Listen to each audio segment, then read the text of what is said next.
আসসালামু আলাইকুম সুপ্রিয় দর্শক, আজকে নতুন একটি ভিডিও নিয়ে আপনাদের মাঝে হাজির হয়েছি।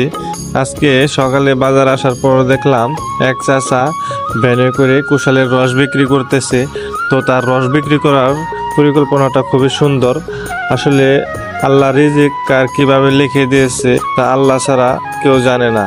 আর তার ব্যবসার পরিকল্পনাটা খুবই সুন্দর। এক পাশে কুশাল আর এক পাশে মেশিন রেখে দিয়েছে। তো মেশিনের মধ্যে কুশালটা দিলেই তো অটোমেটিক রস বের হয়ে আসে। তো এইখানে একজন রস খাচ্ছে, তার কাছে একটু জিজ্ঞেস করব যে রস কেমন হলো।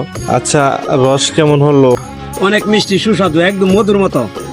পাহাড়ি মধু আছে না, পাহাড়ি মধুর মতো মিষ্টি। অনেক সেই মিষ্টি স্বাদ, না? অনেক স্বাদ, একদম পাহাড়ি মধুর মতো স্বাদ। কাকু, রস কত করে গ্লাস? 20 টাকা গ্লাস না? তো বন্ধুরা, যারা যারা এতক্ষণ ভিডিওটি দেখেছেন সকলকে ধন্যবাদ জানাই, আর ভিডিওটি শেয়ার করে দিবেন।